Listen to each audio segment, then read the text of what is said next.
Good evening once again, and please join me in welcoming back Dr. Arlen for this second session in the first series on medieval Armenian poetry. Welcome, Dr. Arlen. Thank you, Yervant, and good evening to everyone. It's so nice to see so many familiar faces and names. If you remember from last time, we weren't able to finish the first lecture, so we'll start out by kind of finishing that one and then moving on to the second one. Thanks to Jenna, the lecture is already on YouTube. So if you missed it for whatever reason last week, you can go to the St. Nersess YouTube channel and find the recording of the first lecture there. Oops, I didn't want to do that. Just 1 second. Okay, so remember in general, what we tried to do was set up a contrast between, starting with the creation of the alphabet as a part of an evangelistic mission on the part of Vartabads like Mesrop Mashtots and others. We saw how there was kind of a contrast set up between prose on the one hand. You have all these genres of Christian prose. We had them on the screen earlier, that they start to write in, and all of them are derived from Greek or Syriac models. And then on the other hand, we have this vast literature that we hear of in the sources that's poetry, and it's oral, it's epic, it's associated with pre-Christian myth and epic and stories, and also with Zoroastrian religious practice and beliefs.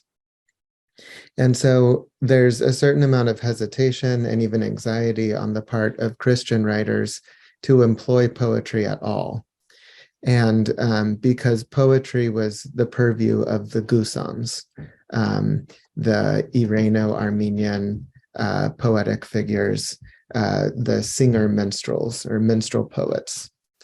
We looked a bit about what we know about Gusans, how they fit into society, what kind of settings that they performed at, and things like that.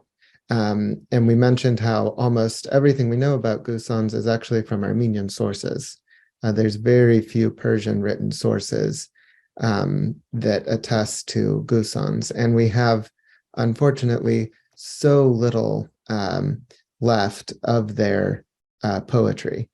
As we mentioned, almost all of it was oral. And the Christian writers who had charge of written texts were in competition with the Gusans.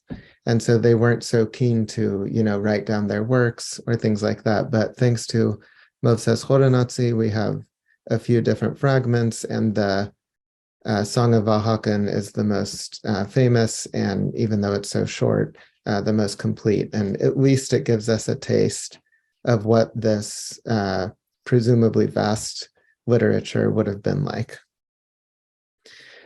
Then we ended last time by looking at a couple quotes from some of the later medieval poetic writers who first started to write in verse, such as Frigg and then Nersess Fall, and saw how there was kind of this anxiety and tentativeness and competition with the Gusans when they started to write Christian-inspired verse.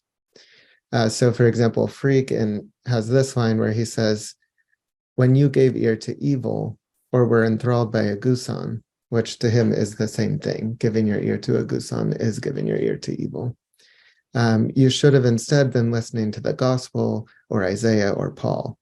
So Christian scripture rather than the songs of Gusans. Likewise, Nersess Fall, we ended with this quote, where this was the end to his famous work. This is in the Hishadagaran for Jesus Vorti, Jesus the Son, his great kind of poetic history of the life of Christ. And he feels a need to even defend the fact that he's using poetic verse at all, because it's so associated in the culture's minds with the non-Christian literary sphere. So he talks about, please don't find it inappropriate that I'm using this poetic verse.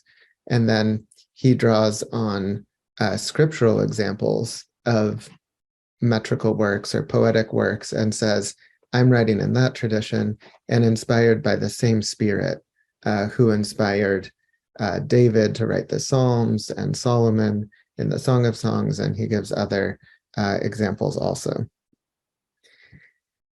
So what I want to do to kind of conclude giving the sort of overview of medieval Armenian poetry before we start to look at individual genres. And the first genre we're going to look at tonight actually is the Sharakan. But what I want to do first is just give a little brief overview to kind of summarize some of the things we've talked about so far and just give a brief overview of what kind of genres and works are out there in medieval Armenian poetry. So we can finish getting the lay of the land before we start to dive in to individual genres. So Peter Cowie from UCLA has an important article called Models for the Interpretation of Medieval Armenian Poetry. And this quote kind of sums up what we've been saying so far. So, with a certain amount of oversimplification, one might argue that whereas most Armenian prose models were Western, whether Greek or Syriac in derivation, its poetry developed from an Eastern matrix.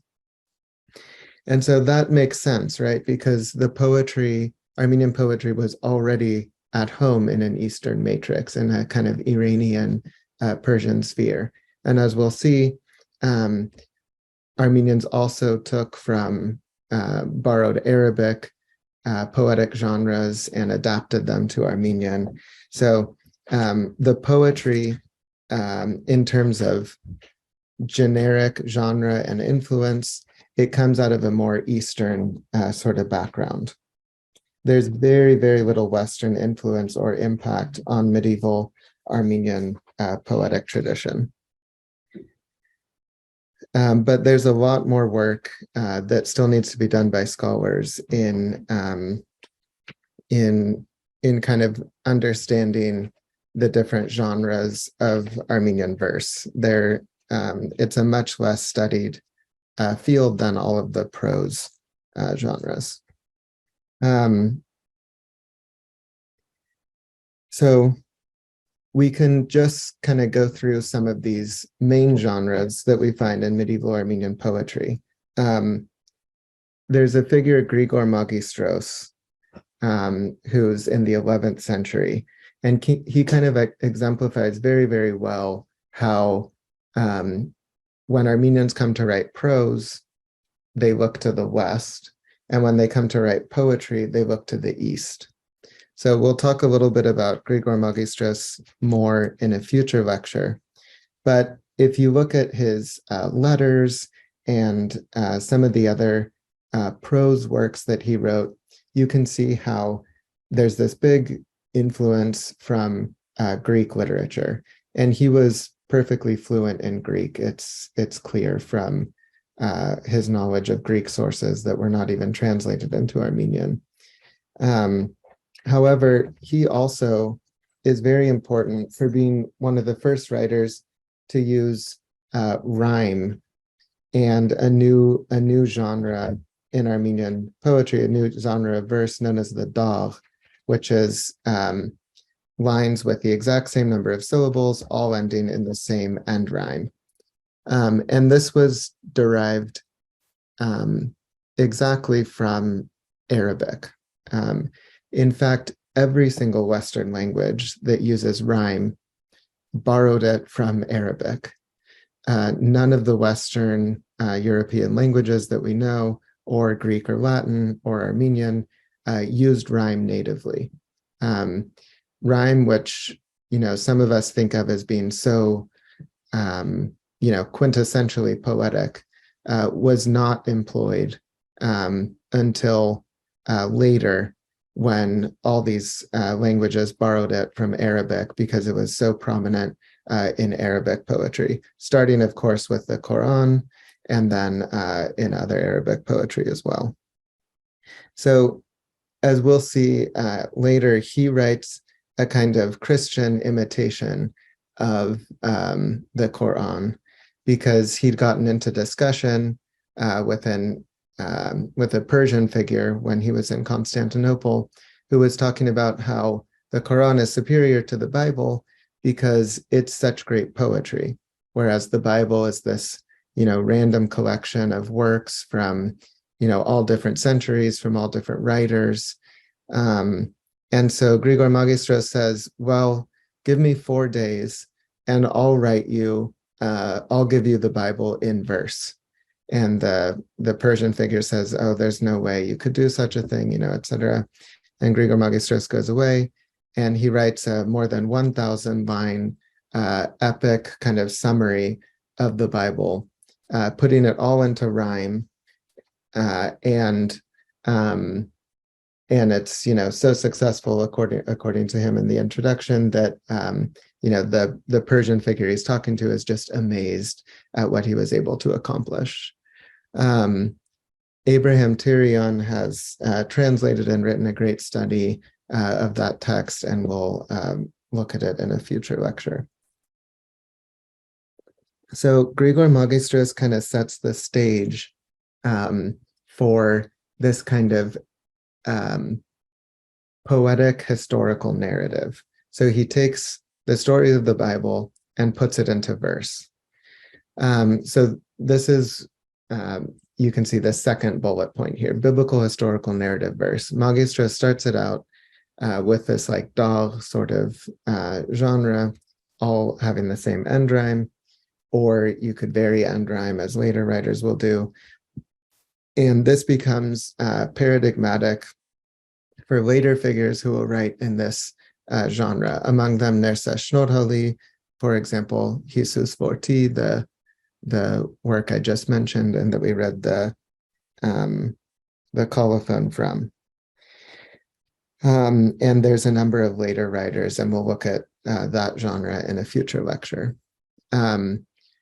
There's sacred song. This is kind of the beginning of Christian or sacred, we could say, like Armenian poetry.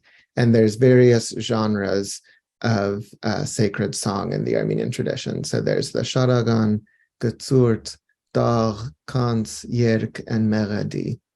And we'll spend some time in tonight's lecture looking at that. There's also confessional or personal lament, which comes to be expressed in rhythmic prose or poetry. And the quintessential writer here, sort of starting this out, is, of course, St. Gregory of Nodeg with the Book of Lamentation, or his prayer book. A number of writers come to write in the style of St. Gregory of Nodeg after him, among them Krikor Dara, also Nersess Fall, and others, especially in the period of in the region of Giligia. You can understand how writers here would be inclined towards poetry, because poetry has is so much more effective at working on the emotions of the reader. And so this is a major goal if what you're doing is confession and trying to orient the heart and the self in prayer towards God. And so this very affective strain of monastic spirituality that emphasizes contrition, tears of repentance, and things like that will make use of poetry and the power of verse in order to best get their message across. So then you also have a number of public laments. So as opposed to, private laments, private confession of sins, like you find in St. Gregory of Nodeg's work, we have a number of public laments. So what are these? This is usually over the fall of cities. So during the Cilician period, what kind of starts out this genre in Armenian is when Edessa is captured. And Nersess Fall writes Vochb Yedessio, lamentation over Edessa. And here the writers are drawing on the biblical book of Lamentations and kind of adapting it to their own setting. As time goes on, in the 15th century, even into the 16th and 17th century, there's later laments written over the fall of cities by later writers. Everyone who knows about Armenian history, especially from the 10th, 11th century onwards, knows there's just a series of invasions, destruction of cities, places where Armenians live, they're having to move, etc. And one of the ways they cope with the impact of all of this is to write these laments. So these, on the left side, everything below sacred song, these genres, these are usually fairly long works in many cases. But we also have the development, especially starting in the 12th and 13th century, of shorter poetic works, even what we might just generally call lyrics. And what's significant here is that a lot of these come to be written in a form of the language that we call Michin Hayeden, or Middle Armenian. So this is a form of the language that is closer to how people at the time spoke. It's by the 12th or 13th century, it's already been some, 700, 800 years since Kurapar, the classical Armenian, was standardized as a written language. And everyone who knows anything about language change over time, knows that languages do not stay the same. They're changing with every generation. If you think back to, Shakespearean English, or even before that, Chaucer, or some of the other things which, take us back 500, 600 years, you can see there's a big difference between the English of today. So the same was true with Armenian. So it's very interesting and significant how there's these shorter lyrics, which often can deal with very personal subjects, are written in a form of the language that's closer to how people actually spoke. And once you get this happening, you get a number of other sort of topics that come to be written about that the clerical, ecclesiastical, monastic writers tended not to approach. So one thing we'll also spend a little more time on is looking at Michin Hayeden just a little bit. And one of the notable things about it is that it never really comes to be standardized in the same way that classical Armenian was. In effect, everyone uses a form of the language that's somewhat based on their own idiomatic dialect or their own region or village. So you can put different, forms of Middle Armenian together and see how each one is kind of different based on who it is that's writing. It's not really standardized in the same way that classical Armenian is. But this makes it all the more interesting in some ways because you feel like you're really, really getting close to the heart or mouth of the figures who are writing. And so here's just a few of the types of topics or themes, or they even come to be genres of their own that writers deal with or treat. So there's the Song of the Exile. This is Banducht or Gharib, which is essentially a migrant itinerant worker. So someone who leaves their home to go to a bigger city to make money and then send it back home to their family. This is a phenomenon that starts to happen among Armenians. And there's a whole genre that develops. And some of even the most famous even songs and things that are still known today are these songs of exile. There's also the Song of Merriment and Good Company, Dar Urachutian.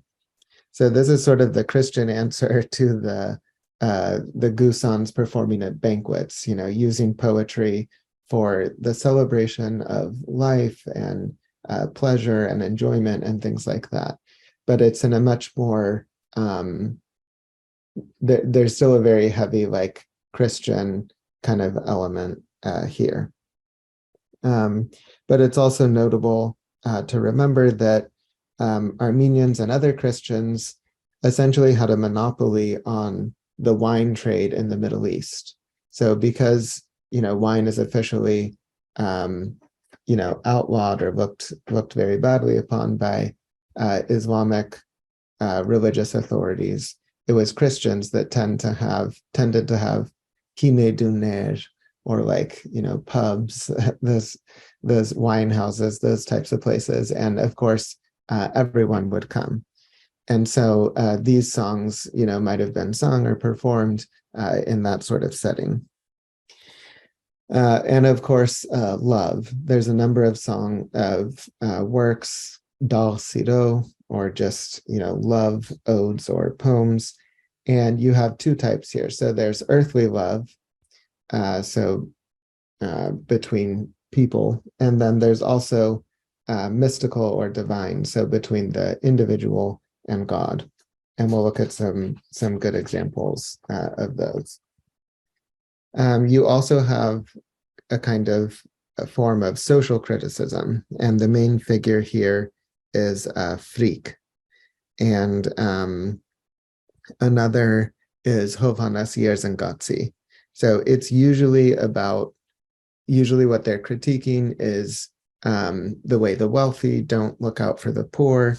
So very biblical kind of subject matter, as well as people, going after vain transitory pleasures and neglecting spiritual, eternal, permanent goods.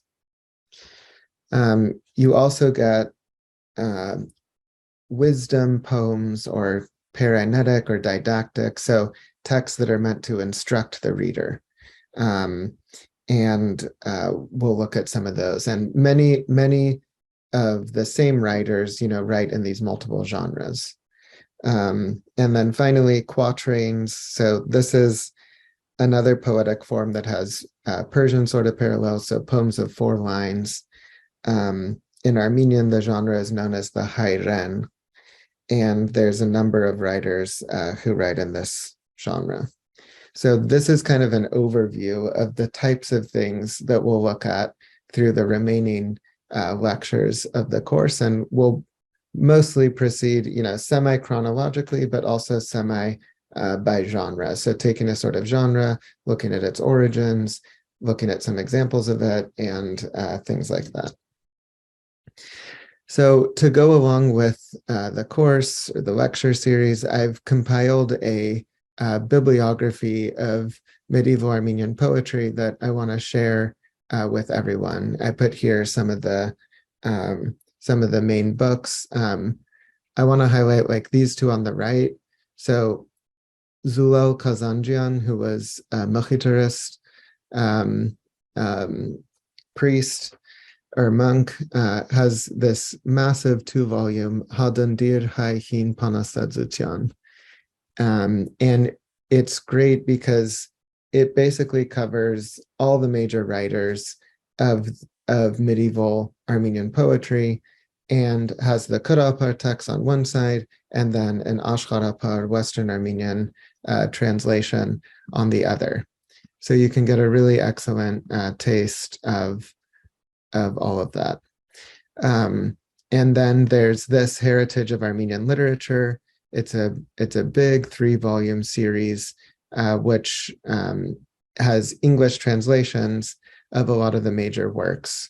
And this second volume, from the 6th to the 18th century, has most of the kind of writers that we'll be looking at in this course or in this lecture series. There's a great recent book by Michael Pfeiffer, who's a professor at Michigan, called Kindred Voices, A Literary History of Medieval Anatolia, where he looks at some of the early Armenian writers who are just starting to write in Middle Armenian, and kind of compares them with both Persian and Turkish poets of the time, people like Rumi and other famous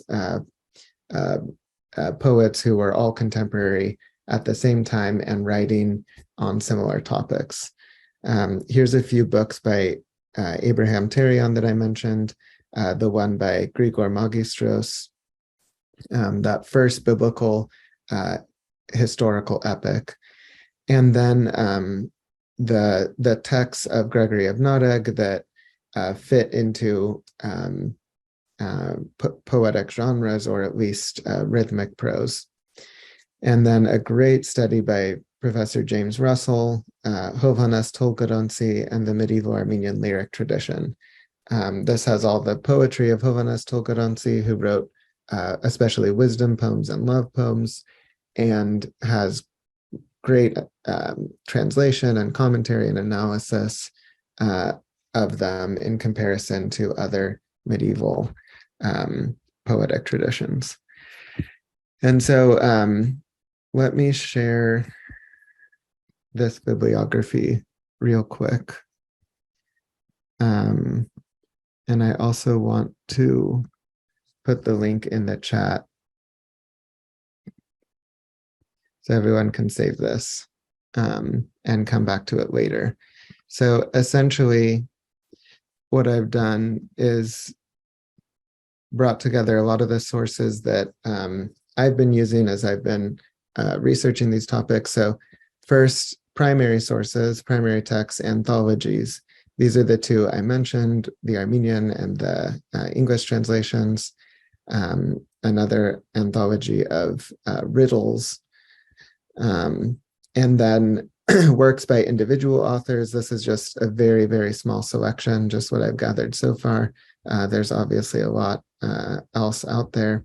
And then some of the secondary studies that I've found and found useful in researching here so far. And I put little stars by ones that are like kind of general overviews or general perspectives on medieval Armenian poetry, which are particularly helpful. For example, Professor Kawi's essay that I mentioned, Models for the Interpretation of Medieval Armenian Poetry.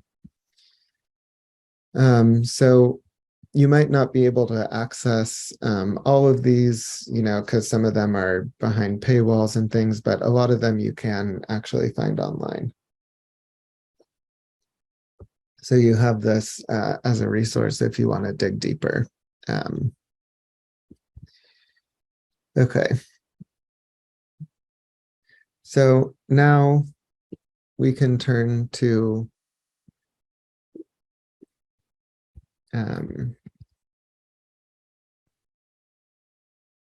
look at the first genre. Do you see the screen that says Lecture 2? Not the whole screen itself. You got the slides on the side. Okay, yeah, give me 1 second. Okay, there we go. Okay, so this second lecture, the first to look at a genre, is called The Sharakan and the Origin of Sacred Poetry. So as we talked about, there was a big anxiety among religious writers and clerics about poetry because it was considered to belong to the pagan, pre-Christian, or Zoroastrian world. Interestingly, you have the same concern in other early Christian cultures. For example, Greek Christian writers talk about and have anxiety about poetry because Homer was, the great epic of Greek literature and had so much importance for Greek paganism that the Christian writers were combating. And so you see some Christian Greek writers talking about how, poetry should not be listened to or even written or things like that. And then eventually they also started to write Christian poetry. But there's indication, even in New Testament times, that from the very beginnings of Christianity, that you had sacred song and Christian poetic literature. So here's a quote from Paul in the letter to the Ephesians. He says, "Do not get drunk with wine in which there is debauchery, but rather be filled with the Spirit.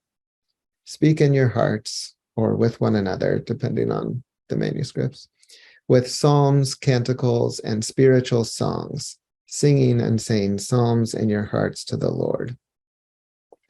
Notice how interesting the contrast is if you're reading this from the Armenian cultural perspective, where poetry is associated with gusans who perform at banquets while drinking wine, getting drunk, listening to music. And so you see in the first verse, don't get drunk with wine, thinking of, the gusan poetic setting, but rather sing psalms and canticles and spiritual songs in your hearts. So internally, or, with one another in the church sort of setting. So what were these sort of songs? If he's talking about them, there must have been such sacred songs that were being used and employed. They would have been poetic in some way, at least rhythmic, if not metrical, and employing the kind of poetic devices that we know that both Greek and later Armenian poetry used at this time, such as parallelism, repetition, chiasm, alliteration, etc. We know that there were some, spiritual songs or hymns that developed in other neighboring traditions at a very early period. The two best surviving and perhaps only extant examples from the earliest period are two works that I would really encourage everyone to read if you have any interest in this, because they're just fabulous pieces of literature. The Odes of Solomon and the Hymn of the Pearl. Both survive, interestingly, in Syriac. The Odes of Solomon are kind of like a Christian version of the Psalms. The Hymn of the Pearl is an epic sort of work that is an amalgamation of Persian and Syriac literary and symbolic worlds, and it's also known as the Hymn of the Soul. There's lots and lots of literature and studies you can find about the Hymn of the Pearl as well as the Odes of Solomon, because they're such great works that they've captured the attention of many scholars. But I don't want to spend time talking about them here because they're kind of ancillary to what we're doing. But there's very little information about any kind of works like that that might have existed in the Armenian world in the earliest period. There was, however, a translation of Syriac poetry at a very early date, already in the 5th century. And the most important figure here is Ephraim the Syrian.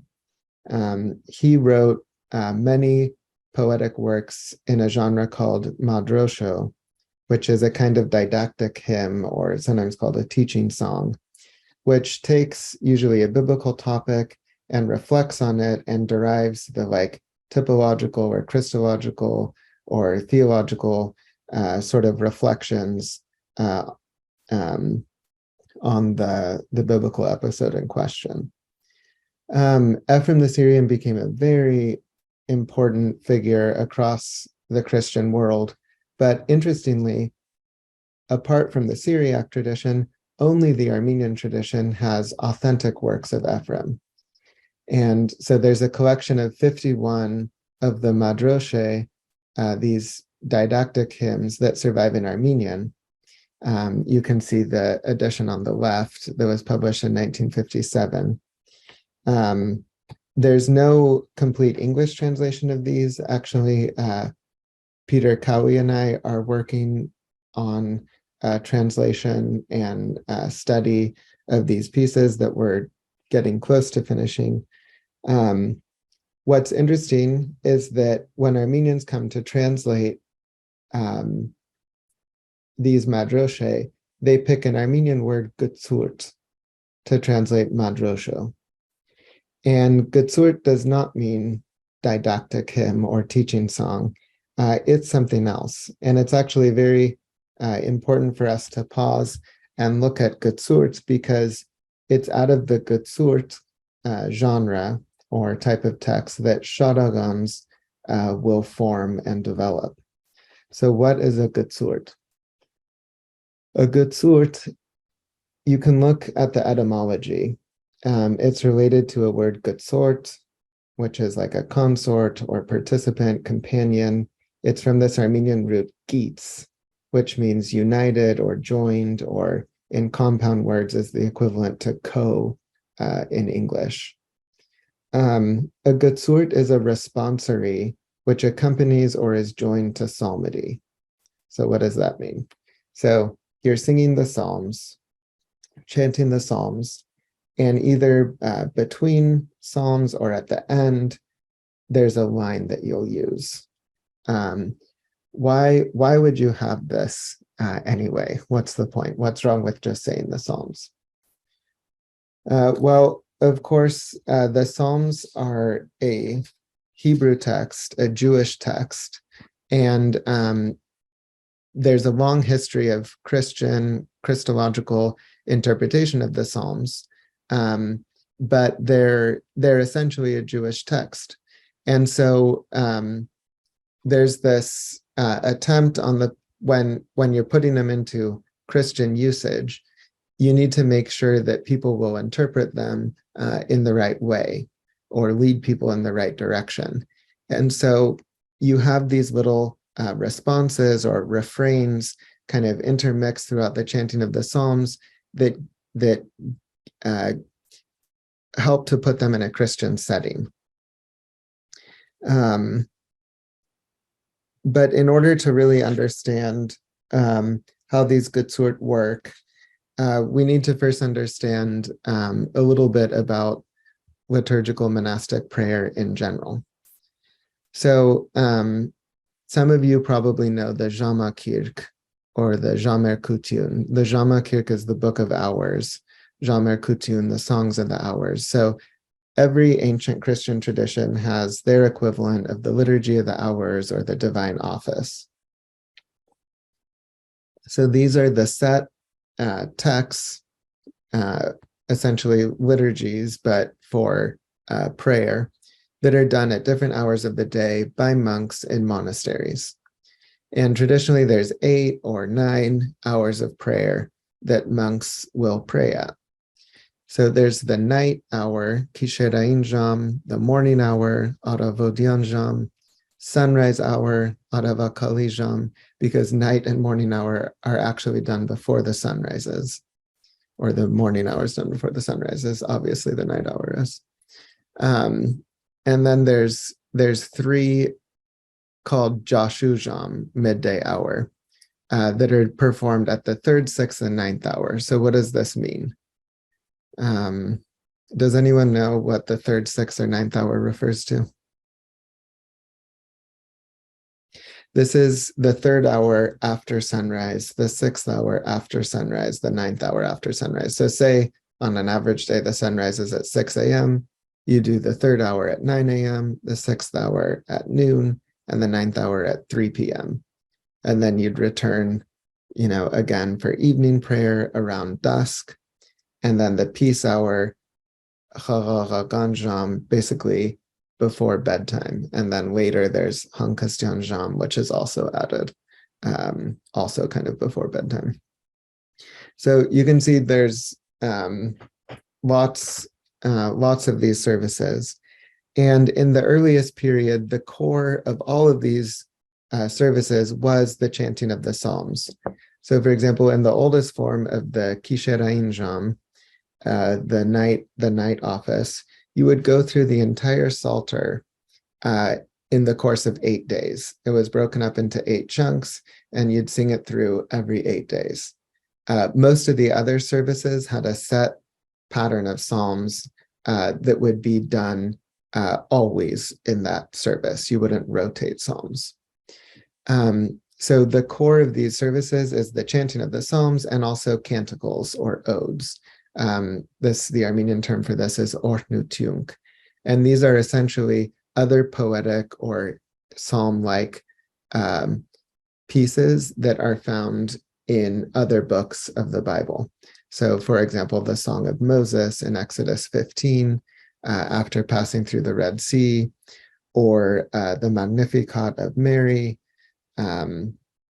or the Song of the Three Youths, in the book of Daniel and the furnace. These are all odes or canticles, they're called.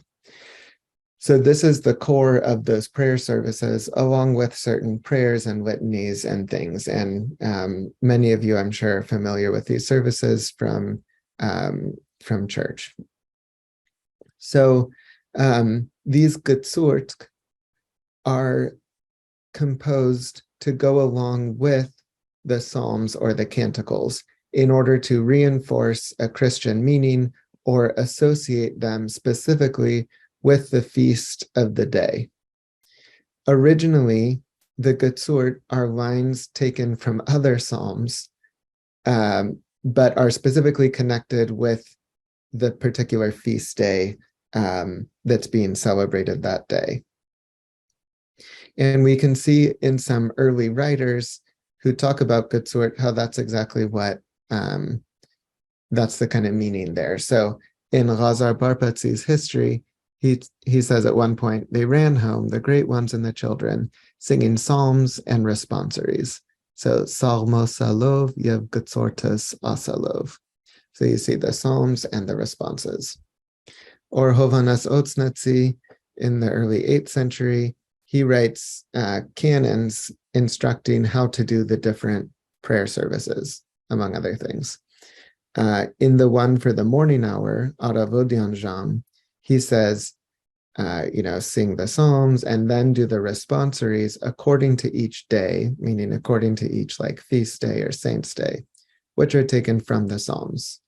So you see there, that's how scholars know that the original old getsurt were just lines taken from other psalms. And he gives examples actually of this. So in the next quote, you pray the prayer service, chanting on that day the psalm, singing the responsory, the voice of the Lord is over the waters, and reading the gospel from Matthew about the baptism. This is specifically for the feast of Epiphany, or January 6th, essentially, baptism, birth and baptism. And you can see exactly the responsory that was used at that time. So then, as time goes on, there's a desire to kind of expand these and increase the kind of theological or Christian interpretation here. So eventually you get non-scriptural texts used as responsories. What does this mean by non-scriptural? It just means that it's not a direct quote taken from the Bible. It's something that someone composed themselves.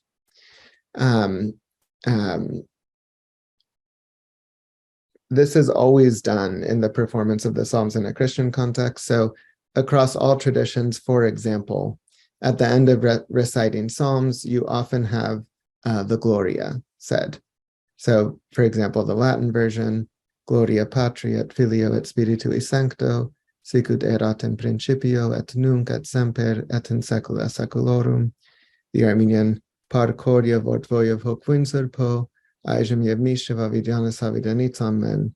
And so you can see how just even by adding this to the end of the psalm reinforces to the reader that, or to those using this, that we're singing these Jewish texts, but with our Christian Trinitarian interpretation of them.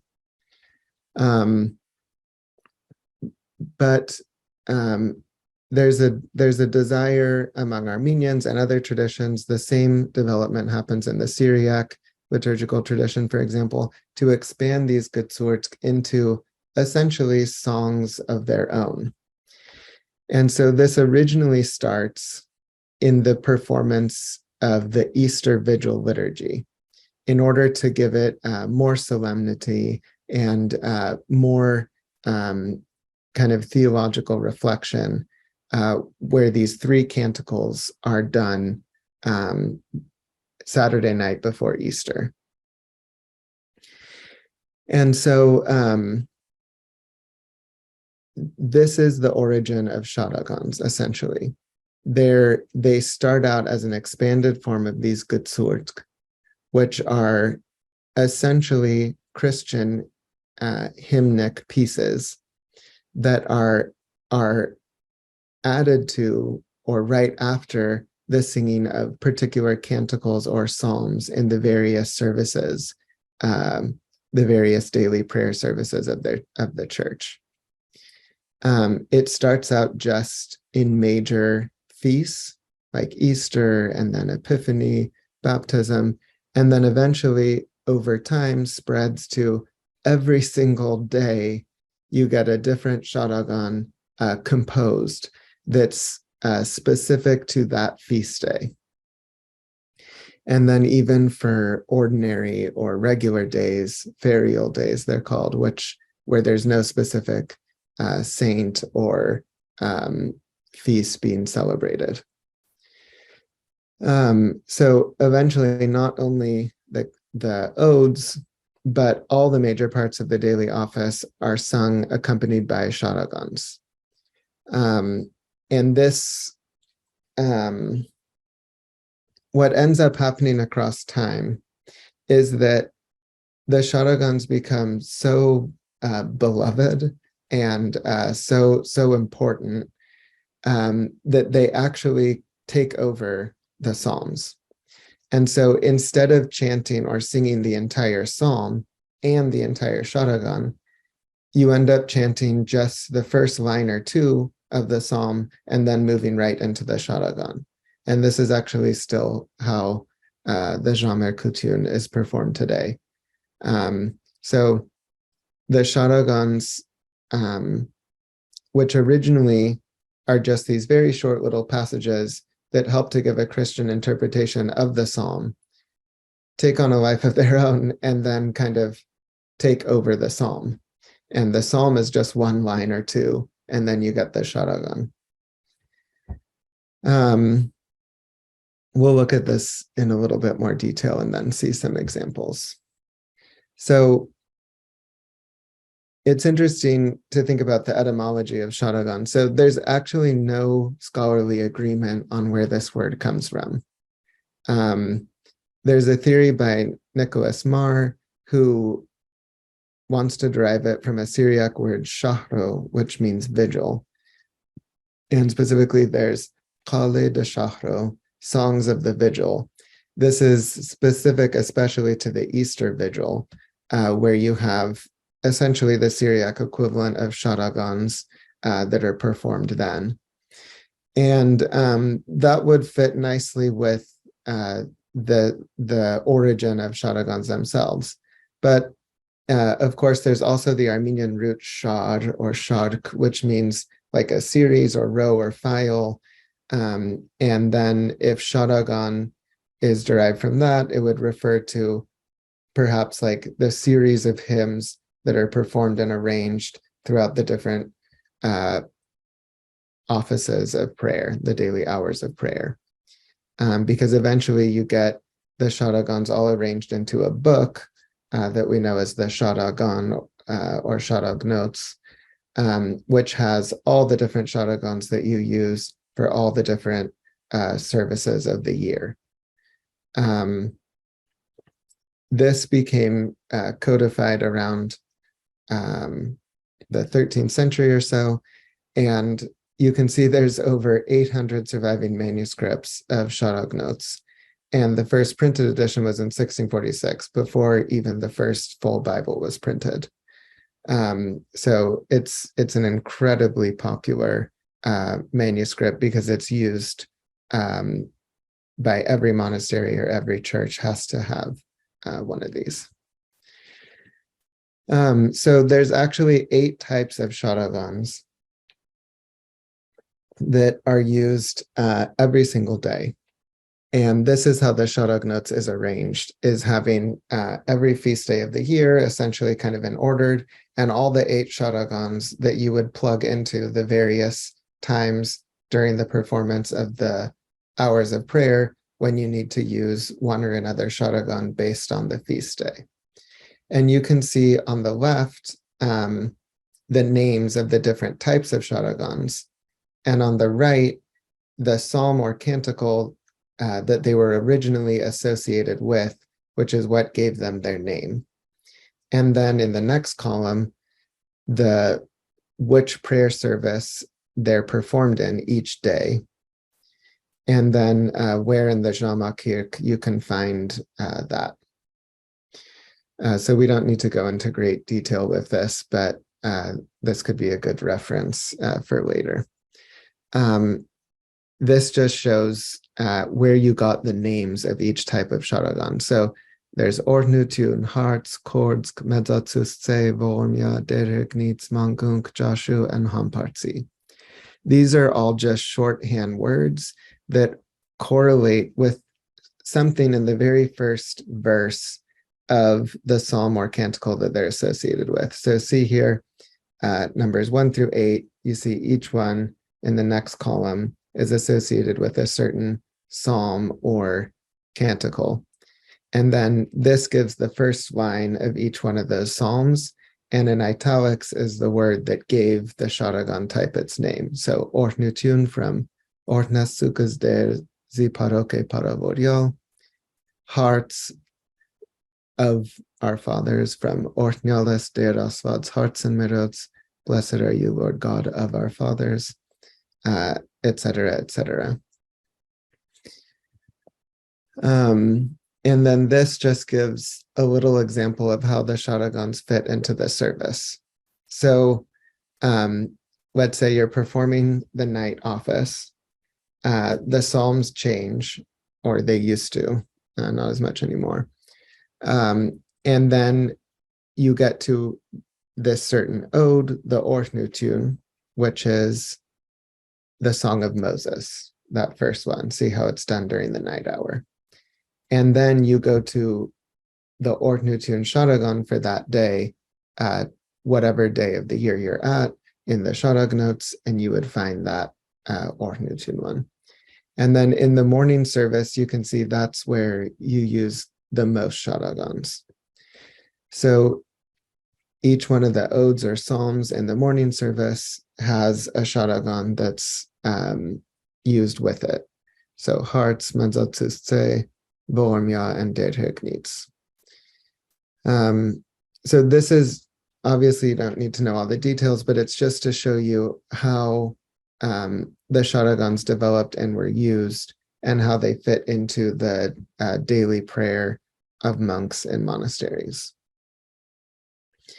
So it was in the 7th century that you really started to get tons and tons of Sharagans written, besides just the ones that were used at like the Easter service and some of the major feasts. And we actually have some historians, some later Armenian historians, who talk about that and give us evidence for that. So here's from Giragos Ganzaketsi's history. He wrote in the 13th century, but he wrote a lot about older events. And he's talking about Patriarch Nersess in the 7th century. And he says that the patriarch happened to be in Bhagwan with a multitude assembled together for the Feast of the Transfiguration. So people had come from all over the place to celebrate this feast together. There was, I think, going to be a big council there. And so you have people coming from all different districts. And listen to what he says. Now the Sharagans had so multiplied in the churches of Armenia that the hymns of one province were unknown to another. And so when one choir of cantors sang the Sharagan hearts, so that particular Sharagan, for the Feast of the Transfiguration, the other choir was unable to respond alternately to it. So they substituted, they tried many other different Sharagans, but they were unable to recognize them. They couldn't find one that the other group knew and had in common. So the Patriarch Nersess sees this and says, okay, this is a disaster. We need to bring like order and organization to this. So the Patriarch Nersess, with the approval of the council, selected what were the most useful and beneficial of all the Sharagans that were being used, so that in all the churches, every day there would be one service according to the mystery of the day, according to each feast day. And they selected wise men to go about through all the regions of Armenia and establish the same order of service, and so it is until today. So two of the figures who were really instrumental in codifying this were Stepanos Sunetsi and Hovanas Otsnetsi. So Stepanos Sunetsi, again, Giragos writes that he composed spiritual songs, sharakans, gutsurt, these responsories, and other songs with sweet melodies. And Stepanos Orbelion writes about him that he divided the 8 tones and arranged and put in order the hymns for Easter. He also sang harmonious responsories and hymns, etc., etc. And then it's Stepanos Sunetsi and also Catholicos Hovanas Otsnetsi who are associated with first putting together a kind of unified structure or a unified canon of sharakans that would be performed at each day. At that time, you didn't yet have them for every single day of the year, probably just some of the major feasts. But over time, new and new sharakans are written over the course of starting back in the 5th, 6th centuries and going all the way up to the 15th century. Nersess Fall is one of the major writers who composes a lot of sharakans for other feast days that didn't have them yet, or other saints' days that didn't have them yet. And then eventually you get the last one written in the 15th century, and after that, it's kind of fixed into the form that we have it today. So there's different periods that you can distinguish in the development of sharakans. So first, like we said, these short responsories. Then you get much more elaborate materials that are composed that give further theological or Christological reflection on the Psalms associated with the feast for each day. In the 7th to 9th centuries, you finally get kind of organization of all this material and standardization. So all the churches will use the same ones. And in the 10th to 14th century, you get expansion into all the other services of the day. There's a lot more detail to all of this, but this is kind of the overview. And in the remaining few minutes, we can look briefly at just a couple examples before we need to stop. So if you open a page of the Sharak notes, look in the margins. Do you see how there's Voger, that's Vogormia, or Der, that's Der Hergnitz, or the Kim for Kordsk, or the Hertz, which is hearts. This is for whatever feast day this is. This is the Wednesday of Easter. These are the different sharakans that would be used at the different prayer services. And so I wanted to look at one of these so you can see an example of a sort of early one. And I excerpted the text here. It's the one that starts in the bottom, the Der. So you can see, so we can see an example of this. So let's look at the Armenian first. Just listen to it. See if it even sounds like poetry to you. Aravodian surp ganeken, hanterts yurov kiev changov kiagin isurp kerezmanen, yevoch palov chantrein zan mah parats takavoden. Yevit seine hreshtagin zavarjat sander dmaskiatsk, aravodian surp ganek. Zi chantrek is gentanin ant meriales, hadyav parats takavoden. Asvadzaser surp ganek, putatsaru kadevyal, Bad Moglinel, Bedrosi, Yevhovanu Sirelvo, Hadyav Parats Takavoden. So I had italicized a few words here. And as I read the English, maybe you can give a guess as to why they were italicized. In the morning, the holy women came to the holy tomb with oil and incense. And lamenting, they sought the immortal King of glory. And at the voice of the angel, the holy women, who in the morning were clothed in sadness, rejoiced, Why do you seek the living one among the dead? The King of glory has risen. O God-loving holy women, rush forth to tell Peter and John, the beloved disciple, that the King of glory has risen.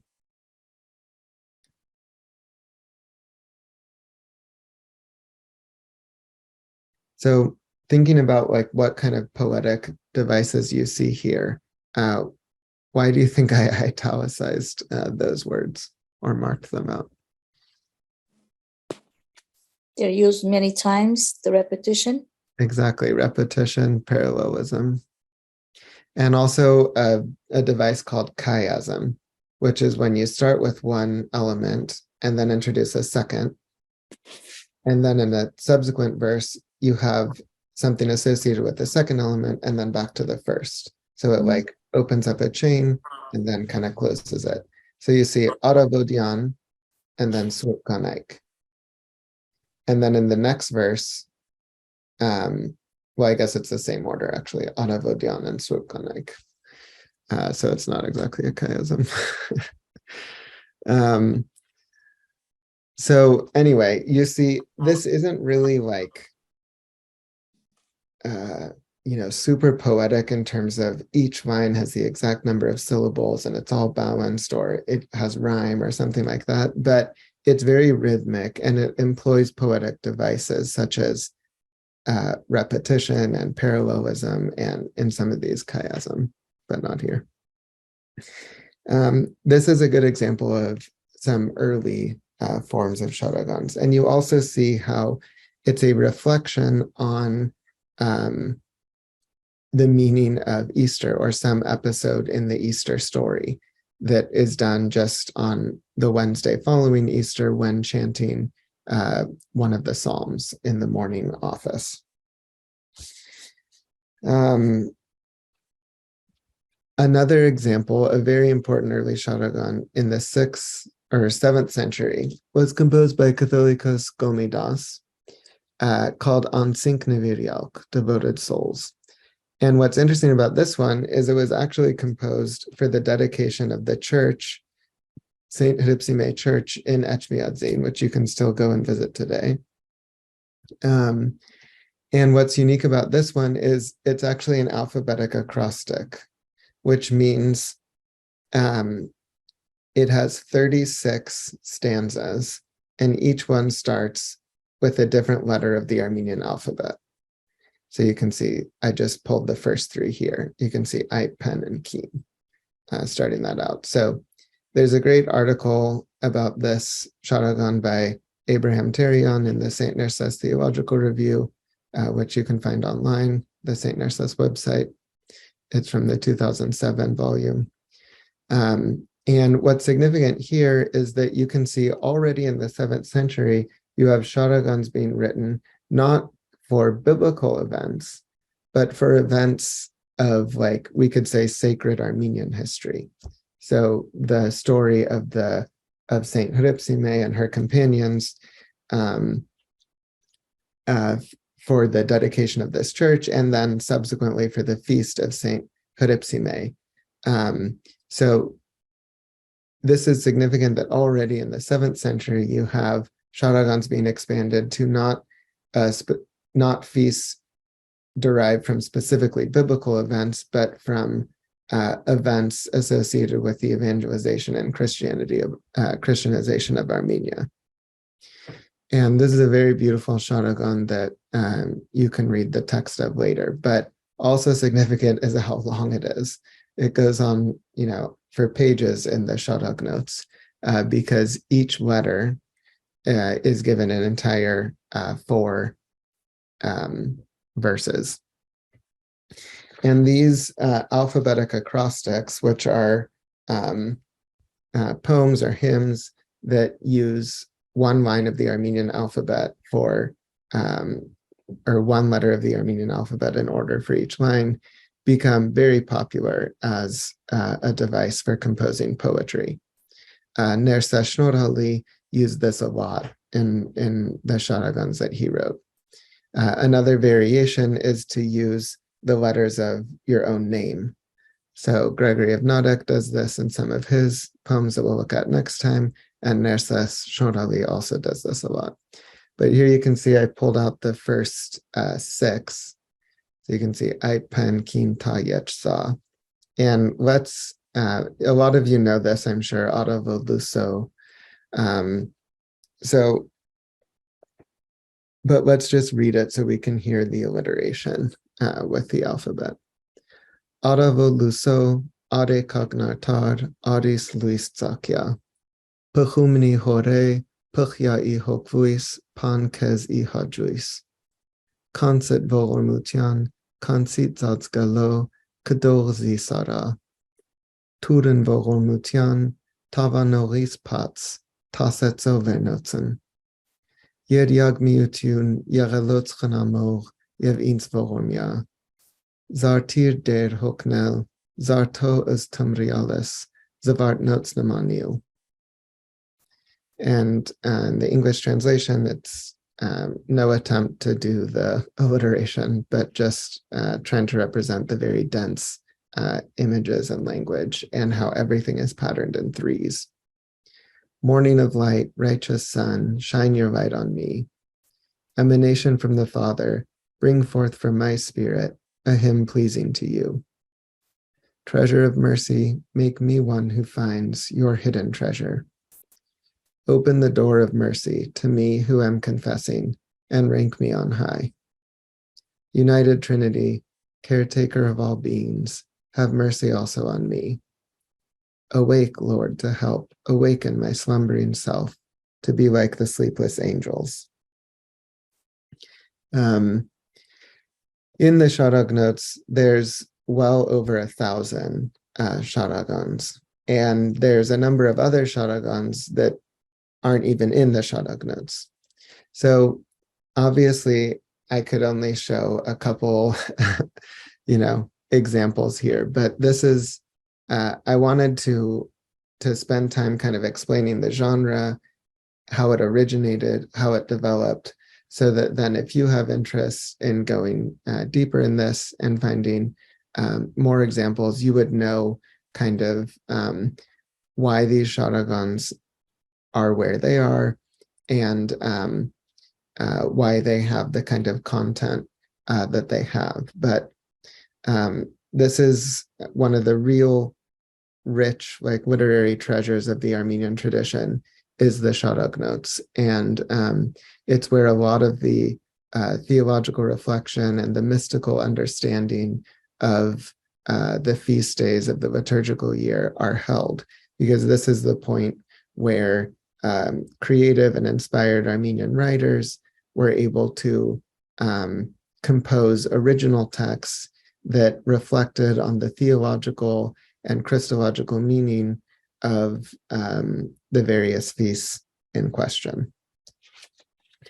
And so next time, we're going to look at other genres of sacred song that developed. And we're going to spend some time especially on Gregory of Nodeg, who actually started some of these genres.